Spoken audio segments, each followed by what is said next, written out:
All right, everyone, it's Euros 2016. It's semis. Wade McWayne, DK Sports Ambassador, joined by DK Redder, Jamie Hinks, Andy Davies, and Edo Del Monte, and we are talking the second of the semis. That's right, two old friends, two old people that used to live together 70 years ago, and now they're back playing a game. It's Germany versus France.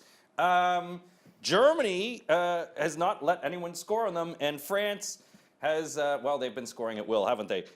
What do we think here, Jamie, in terms of this game? Germany has been playing very well. It was sad to see the Italians go out. The French basically left Iceland out in the counter like you would for any frozen product, and they sort of melted away. What do you see in this one? I think Germany did a number on Italy. They kind of set up almost the same, not completely the same, but they're doing, as we said earlier in the tournament, they're just doing what Germany do. They're kind of rolling along, even though they had played really badly in penalties, they still won. And they're still my team to win it. I can't see anyone. This French defence really don't fill me with much confidence. I don't know how you can let in two goals. Like, I'm trying not to disrespect Iceland anymore, but if France are that good, they shouldn't be letting 2 goals in against Iceland. And the amount of times that those long throws got flicked on in that game. Germany are a quality side. They've got a few players missing, but like this allows Thomas Müller to play at centre forward, which he hasn't done yet this tournament. And surprise, surprise, he hasn't scored a goal. Mario Gomez will be a big miss, but he didn't even really play as a centre forward against Italy. He was the one that crossed the ball in for Özil.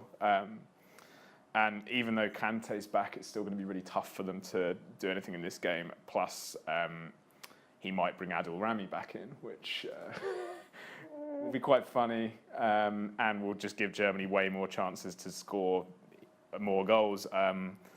The only inkling is that Griezmann has been so good in this tournament that will bring them through. But even then, the German defence has been really good. Hummels is missing, but I think Howard slots in there quite easily. Kimmich and Hector will have joy down the flanks, because the Iceland fullbacks had joy down the flanks against Patrice Evra, who is he has been poor for about 3 seasons and he's still rolling along. I think Germany 2-1, because I can see France scoring. But yeah, Germany-Portugal final.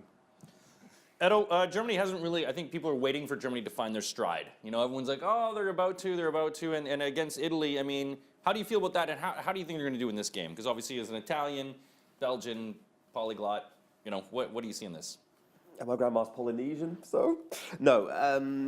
I was really impressed by Yogi Löw, actually, because before they won the World Cup, we just said about Joachim, we just said, oh, actually, he's a weakness.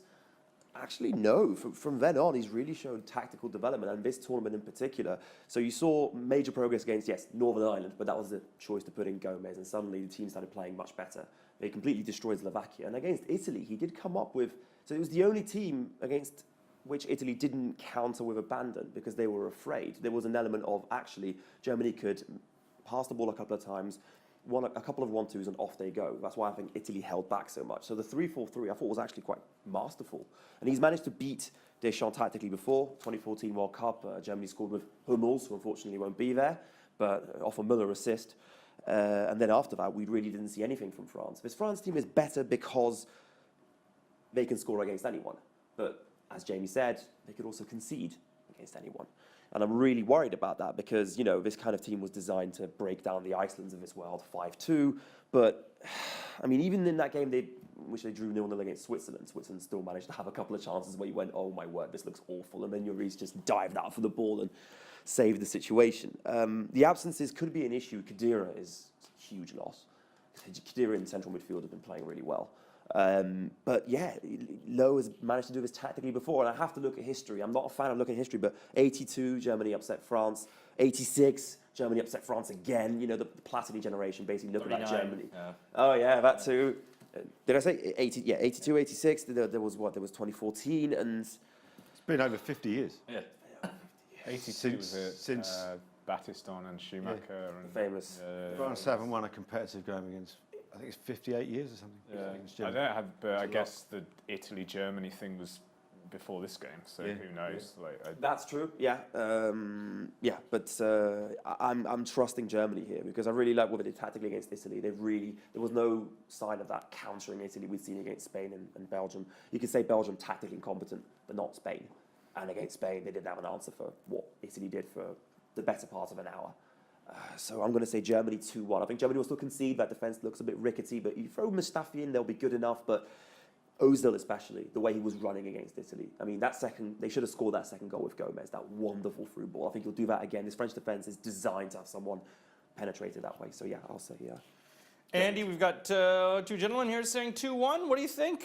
Yeah, I can see their point, but I also think that Khedira is a big loss for France. And the thing with Germany is that I don't really think they've come up against the kind of firepower that France have got. France have got Griezmann, they've got number 12, they've got Payet. Pogba's going through the gears and is looking to play now as well. They're on home soil. I tipped France to win the tournament at the start, and they've not convinced me, but I'm still tipping them for it as well. I kind of would prefer Germany to get to the final because I prefer them to France, but I've got an inkling, I got a hunch that France are going to do it. And I'm going to put my neck on the line and disagree with these two bad boys and go for 2-1 to France. Let's have like one last thing. All 4 of these teams have lost to England in the last 12 months. There's your real European champions. And how many of them are thinking about those losses? Just needed to get that in. There you go. I'm actually calling for a 3-1 Germany win. I think they're actually going to turn up this game. But how do you get involved? You go to DraftKings.co.uk, put together your own 8-man roster, $50,000 budget, which to spend on the players. You could win big during the Euros. That's right, it's almost over. Welcome to the big time.